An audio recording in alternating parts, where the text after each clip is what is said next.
வணக்கம் viewers, welcome to கருவேப்பிலை சமையல். இன்றைக்கி நம்ம என்ன பார்க்க போகிறோம் அப்படின்னா, கார்த்திகை தீபம் நவம்பர் 29ஆம் தேதி வருது, ஞாயிற்றுக்கிழமை. அதுக்காக பொரி உருண்டையும் நெய்யப்பமும் பண்ணுறேன். அதுக்கப்புறமா வர வீடியோவில் உப்பப்பமும் காரப்பமும் எப்படி பண்ணலான்னு அடுத்த நாள் போடுறேன். இப்போது நம்ம பொரி உருண்டை எப்படி பண்ணலான்னு பார்க்கலாமா?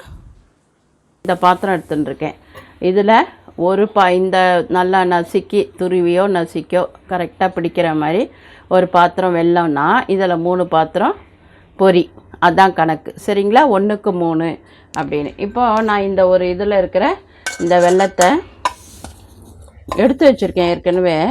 இங்கே பாருங்கள், கரெக்டாக ஒரு பாத்திரம் தான் வருது. நல்லா நசுக்கி வச்சிங்கன்னா ஒரு பாத்திரம். இதில் கொஞ்சமாக தண்ணி ஊற்றி கரைச்சிக்கோங்க. ஆக்சுவலாக இது கரையிற வரைக்கும் இதுக்கான பாகுபாதம் வேணும். அது எப்படி நான் சொல்லியிருக்கேன்ல, தண்ணியில் போட்டால் கரையாமல் நிற்கும். கொஞ்சம் கல் மாதிரி வரத்துக்கு, ஒரு கல் மாதிரி வந்தால் கூட பரவாயில்ல, ஆனால் உடனே பிடிச்சிடணும், அவ்வளோதான். டங்குன்னு ஒரு பதம் வரும்ல, அந்த பதம் வந்தால் போகிறோம். நம்ம ஈஸியாக பொரி உருண்டை பிடிச்சிடலாம். இப்போது இந்த ஒரு பாத்திரத்தை வெள்ளை போட்டேன். கொஞ்சம் கரையிற அளவுக்கு ஒரு பாதி பாத்திரம் தண்ணி ஊற்றிருக்கேன். பொறுமையாக தான் பண்ணணும், பாகுபதம் வர வரைக்கும். அதுக்குள்ளே நம்ம என்ன பண்ணணும், இதுக்கு சில பேர் உடச்சக்கல்ல வேர்க்கல்லாம் போடுவாள். நமக்கு வழக்கம் எப்படின்னா, இப்போ இந்த பொரி உங்களுக்கு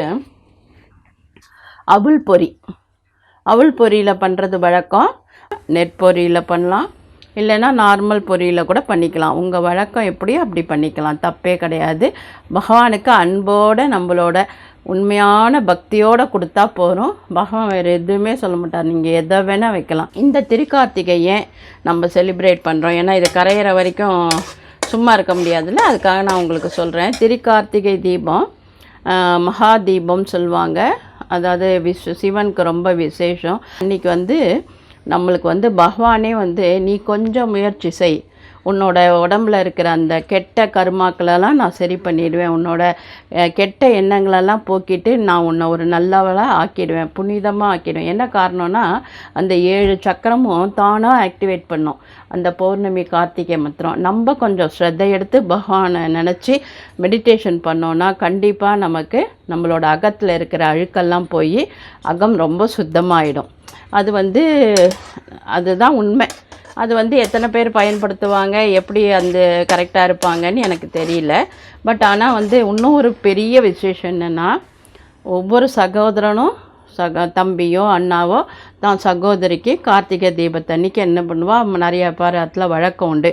வெத்தலை பாக்கு பழம் எல்லாம் கொடுத்து கார்த்திகைக்கு பொரி உருண்டை பண்ணுறதுக்கு, தீபம் ஏற்றுறதுக்கு, அப்பம் பண்ணுறதுக்கெல்லாம் தட்சணை கொடுத்துட்டு வெத்தலை பாக்கு பழம் எல்லாம் சகோதரிக்கு தங்களால் என்ன முடியுமோ தட்சணையோடு கொடுத்துட்டு வருவாள். ஏன்னா அவளோட வாழ்க்கை நல்லாகும்போது அவளோட பிளெஸ்ஸிங்ஸில் அந்த சகோதரனோட வாழ்க்கையெல்லாம் அவ்வளோ சூப்பராகிடும் அப்படின்னு அந்த காலத்தில் ஏற்படுத்தியிருக்காங்க. ஏன்னா அப்போ தான் ஒரு சகோதரன் சகோதரிக்குள்ளே கருத்து வேறுபாடு இருந்தாலும் அது மறைஞ்சிடும், அன்றைக்கி போய் பேசி அவங்க நல்லது ஏற்படுத்திப்பாங்க அப்படின்னு அந்த காலத்தில் ஏற்படுத்தியிருக்காங்க. இப்போ நான் என்ன போட்டேன் அப்படின்னு நீங்கள் கேட்கலாம். இது ஏலக்காய் பொடி போட்டிருக்கேன். ஏலக்காய் பொடியும் சுக்கு பொடியும் கொஞ்சம் கொஞ்சம் போட்டுக்கோங்க.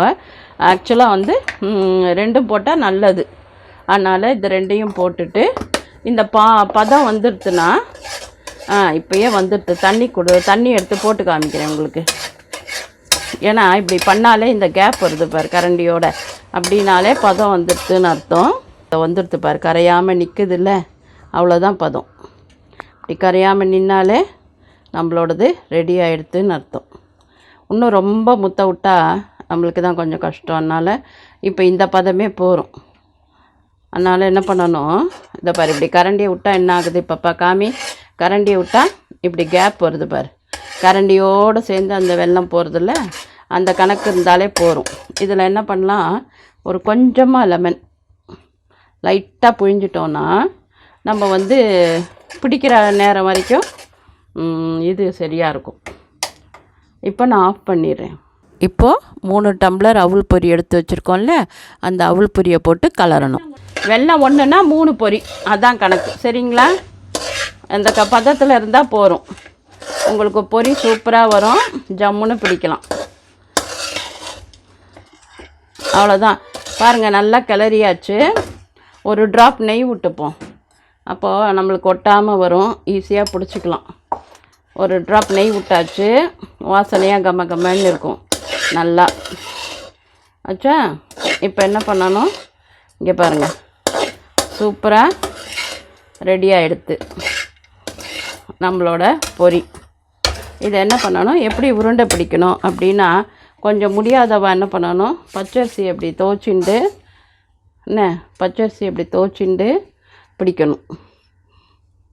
அரிசி மாவு பருப்பு தேங்காய் கூடு மாதிரி இப்போ திருவண்ணாமலை இல்லை, அதனால இப்படி ஒரு 2 பிடிச்சி வச்சுட்டு கூம்பு மாதிரி, அதுக்கப்புறம் உருண்டை பிடிக்கிறது வழக்கம். அது அவ்வளவா வழக்கம். இப்படி வச்சு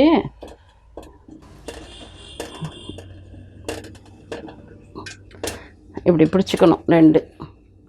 சரியா, 2 இப்படி வச்சுட்டு அதுக்கப்புறம் முதல்ல என்ன பண்ணணும், இப்படி லேசாக அமுத்தி வச்சிடணும். ஒரு 2 நிமிஷம் கழிச்சு தான் அதை டைட் பண்ணணும். சரியா, இப்படி லேசாக இப்படி வச்சிடணும். 2 நிமிஷம் கழிச்சு தான் டைட் பண்ணணும் அதை. அப்புறமா ஏன்னா அப்புறம் லூஸ் ஆகிடும். அதனால் என்ன பண்ணணும், லேசாக இப்படி பிடிச்சி வச்சுட்டு ஒரு 2 நிமிஷம் கழிச்சு டைட் பண்ணோன்னா கரெக்டாக இருக்கும். சரியா, ஆற நல்லா பிடிக்க வரும். கொஞ்சம் வெயிட் பண்ணால் நல்லா பிடிக்க வரும் ஆற. சரியா, கொஞ்சம் ஆற கொஞ்சம் பொறுமையாக இருக்கணும். ஆற பிடிக்க வந்துடும் நல்லா. கொஞ்சம் ஆறிடுச்சுன்னா கெட்டியாகிடும். இப்போ இதை எடுத்து டைட் பண்ணிடுறேன். பாருங்கள், இப்போ நம்மளோட பொரி உருண்டை எப்படி ஜம்முன்னு ரெடி ஆகிடுச்சு பார்த்தீங்களா. இந்த பாத்திரத்தில் 3 பொரி எடுத்தேன், அதுக்கு இந்த பாத்திரம் தலைவட்டி வெல்லம் எடுத்தேன். கரெக்டாக அந்த பதம் பார்த்துக்கோங்க, அழகாக வரும். ஒரு 5 நிமிஷம் வெயிட் பண்ணிங்கன்னா பிடிக்க கெட்டியாகிடும். பயப்பட வேண்டாம். கையை முதல்ல லேசாக பிடிச்சி வச்சுட்டு அப்புறம் கொஞ்சம் அழுத்தி ரவுண்டாக பிடிங்க. இது பாருங்கள், நான் அரிசி பொரி போட மறந்துட்டேன். நார்மலாக அரிசி பொரி போட்டு பண்ணுங்கள். சரிங்களா, பாருங்கள். இப்போது அரிசி பொரி முடிஞ்சாச்சு, பொரி உருண்டை. இப்போது நம்ம நெய்யப்பம் பண்ண போகிறோம். ஆக்சுவலாக வெள்ளப்பம்னு சொல்லுவாங்க. இப்போது நம்ம என்ன பண்ணுறோம், 2 மணி நேரம் பச்சரிசி 1 டம்ளர் ஊற வச்சுருக்கேன். 2 மணி நேரம், குறைஞ்சது 3 மணி நேரம் கூட ஊறலாம். அதை ஒரு மிக்சி பாத்திரத்துக்கு ட்ரான்ஸ்ஃபர் பண்ணிக்கோங்க. எந்த டம்ளரில் நீங்கள் அரிசி எடுத்தீங்களோ அதே டம்ளரில் தான் வெல்லமும் எடுக்கணும். எவ்வளோ அரிசி எடுத்தீங்களோ அவ்வளோ வெல்லம் போட்டாகணும். அதை துருவியோ இடிச்சியோ கரெக்டாக பிடிக்கிற மாதிரி போட்டுடணும். அதை அந்த அரிசி மேலே போட்டுடணும்.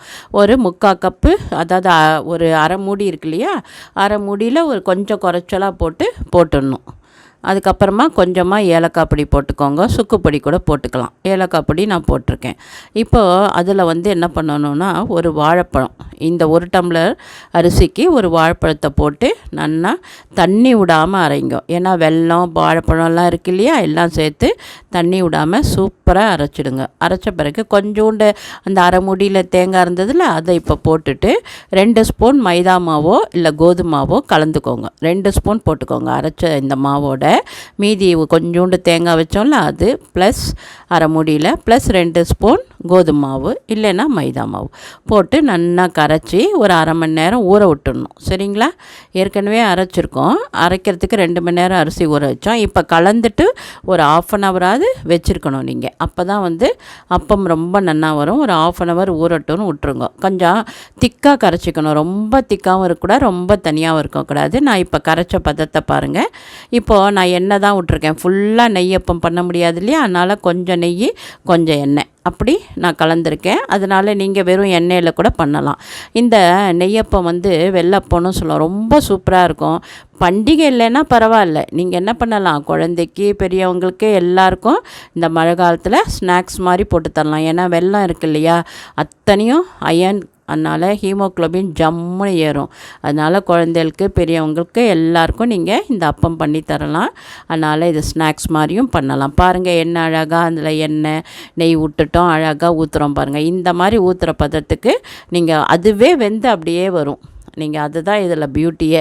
அவ்வளோ எண்ணெய் விடும்போது அது வேக பாருங்கள், அதுவே அப்படியே மிதந்து வருது பாருங்கள். வெந்த உடனே அதை லேசாக நம்ம திருப்பி மேல் பக்கம் உள் பக்கம் போகிற மாதிரி அடிப்பக்கம் மேலே வர மாதிரி பண்ணிவிட்டு அப்புறம் எல்லாத்தையும் எடுத்துட்டோன்னா நம்மளோட நெய் அப்பம் ரெடியாக எடுத்து பாருங்கள்.